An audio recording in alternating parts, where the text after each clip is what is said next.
Hi friends, അപ്പോൾ ഞാൻ മെഴുക് കൊണ്ടൊരു പ്രതിമ ഉണ്ടാക്കിയിട്ടുണ്ട്. ഇത് സിമ്പിളാണ്, ആർക്കും ചെയ്യാവുന്ന ഒരു മെത്തേഡാണ് നമ്മൾ യൂസ് ചെയ്തിട്ടുള്ളത്.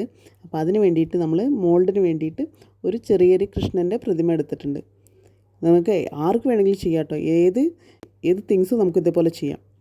പിന്നെ കുറച്ച് മെഴുകുതിരി, പിന്നെ വേണ്ടത് നമ്മൾ വീട്ടിൽ അടുക്കളയിൽ എപ്പോഴുള്ളൊരു സാധനമാണ് അരിപ്പൊടി. ഈ അരിപ്പൊടി എടുത്തിട്ട് കുറേശ്ശെ വെള്ളം ഒഴിച്ച് സോഫ്റ്റാക്കിയിട്ട് കുഴച്ചെടുക്കാം. അരിപ്പൊടി എത്ര എടുക്കണം എന്നുള്ളതെല്ലാം നമ്മൾ മോൾഡ് ഉണ്ടാക്കുന്ന തിങ്സിൻ്റെ സൈസിനനുസരിച്ച് കൂട്ടിയും കുറച്ചെല്ലാം എടുക്കാം. കുറേശ്ശെ ആയിട്ട് വെള്ളം ഒഴിച്ച് നല്ല സോഫ്റ്റ് ആക്കിയിട്ട് കുഴച്ചെടുക്കണം. ഫസ്റ്റ് സ്റ്റെപ്പ് അതാണ്.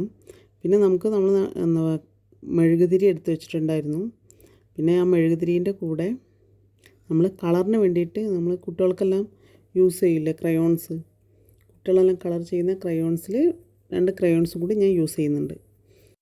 മാവ് കുഴച്ചെടുക്കുമ്പോൾ ഇടിയപ്പത്തിൻ്റെ മാവില്ലേ, നല്ല സോഫ്റ്റായിട്ട്, എന്നാൽ ഒട്ടും ചെയ്യില്ല, നല്ല ഹാർഡ് ആവില്ല, നല്ല ഒരു സോഫ്റ്റായിട്ടുള്ള ഇതേപോലെ കിട്ടണം.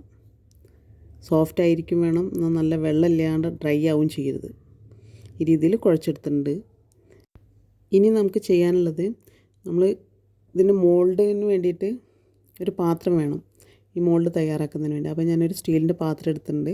ആ പാത്രത്തിലേക്ക് മാവ് നല്ല ടൈറ്റായിട്ട് ഫില്ല് ചെയ്ത് വയ്ക്കുക.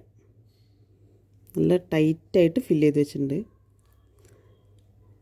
ഇതേപോലെ നല്ല ടൈറ്റായിട്ട് ഫില്ല് ചെയ്ത് കഴിഞ്ഞാൽ പിന്നെ നമ്മൾ മോൾഡായിട്ട് വെക്കാൻ വിചാരിച്ചിട്ടുള്ള ഇത് പതുക്കെ അതിലേക്ക് നല്ല ഒരേപോലെ, ഒരു ഭാഗം താഴ്ന്നിട്ടും പൊന്തിയിട്ടും നിൽക്കാത്ത രീതിയിൽ ഒരേ സമയം താഴ്ന്ന രീതിയിൽ പതുക്കെ പ്രസ് ചെയ്ത് കൊടുക്കുക താഴേക്ക്.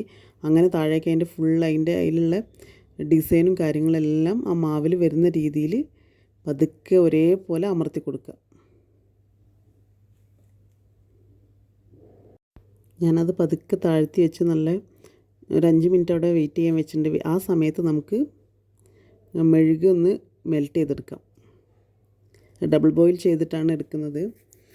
അപ്പോൾ ഇത് മെഴുകുതിരിയിൽ നിന്ന് കുറേശ്ശെയായിട്ട് അതിൻ്റെ ചെറിയ കത്തി വെച്ചിട്ടാണ് എടുക്കുന്നത്. അതിന് അകത്തുള്ള തിരി ഒഴിവാക്കിയിട്ടാണ് ഞാൻ എടുത്തിട്ടുള്ളത്. അപ്പോൾ ഇനി അതിലേക്ക് 2 ക്രയോൺസ്, ബ്ലൂ കളറിലുള്ള 2 ക്രയോൺസും കൂടി ചേർത്തുന്നുണ്ട് കളറിന് വേണ്ടിയിട്ട്. ഇത് ഓപ്ഷനിലാണ്, അത് കളർ ആയിക്കോട്ടെ എന്ന് വിചാരിച്ച് മാത്രമാണ് ക്രയോൺസ് ചേർത്തിട്ടുള്ളത്. അല്ലെങ്കിൽ സാധാ മെഴുക് തന്നെ നമുക്ക് മെൽറ്റ് ചെയ്തെടുക്കാം. മെഴുക് മെൽറ്റായി വരുമ്പോഴേക്കും നമുക്ക് ഇതൊന്ന് റിമൂവ് ചെയ്യാം. പതുക്കെ ഒരേപോലെ, ഒരുപാട് നമ്മൾ ഫോഴ്സ് കൊടുത്തെടുക്കരുത്. അപ്പോൾ അതിൽ വന്നുള്ള അച്ചെല്ലാം നമുക്ക് നഷ്ടപ്പെടും. അതുകൊണ്ട് പതുക്കെ ക്ഷമയോടുകൂടി എടുക്കുക. അപ്പോൾ കറക്റ്റായിട്ട് കിട്ടിയിട്ടുണ്ട്. അതിൻ്റെ കണ്ണും മൂക്കെല്ലാം നല്ല വന്നിട്ടുണ്ട്. കാണാണ്ടോന്ന്, എത്രത്തോളം കാണാൻ പറ്റണമെന്ന് അറിയില്ല. ഇനി അതിലേക്ക് നല്ല മെൽറ്റായിട്ടുള്ളത് അതേപോലെ ചൂടോടുകൂടി ഒഴിക്കുക. നമ്മൾ പുറത്തേക്ക് പോയാലൊന്നും കുഴപ്പമില്ല, നമ്മൾ അത് ഉണങ്ങിക്കഴിഞ്ഞിട്ട് നമുക്കത് ഒന്നുകൂടി ഷേപ്പ് ചെയ്തെടുത്താൽ മതി. ഇനി ഇത് നമുക്ക് കുറച്ച് നേരം ഡ്രൈ ആവാൻ വേണ്ടി വെക്കാം. മെഴുകാണ്, പെട്ടെന്ന് തന്നെ ഡ്രൈ ആവും. എന്നാൽ നമുക്ക് ഉള്ളിലുള്ള ഭാഗങ്ങളൊക്കെ ഒന്ന് ഡ്രൈ ആവുന്നതിന് വേണ്ടി കുറച്ച് നേരം വെയിറ്റ് ചെയ്യാം. എന്നിട്ട് നമുക്കിത് മാവെല്ലാം റിമൂവ് ചെയ്തെടുക്കാം.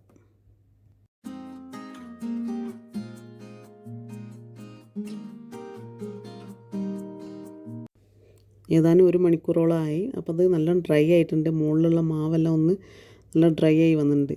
അപ്പോൾ നമുക്കിതൊന്ന് റിമൂവ് ചെയ്യാം.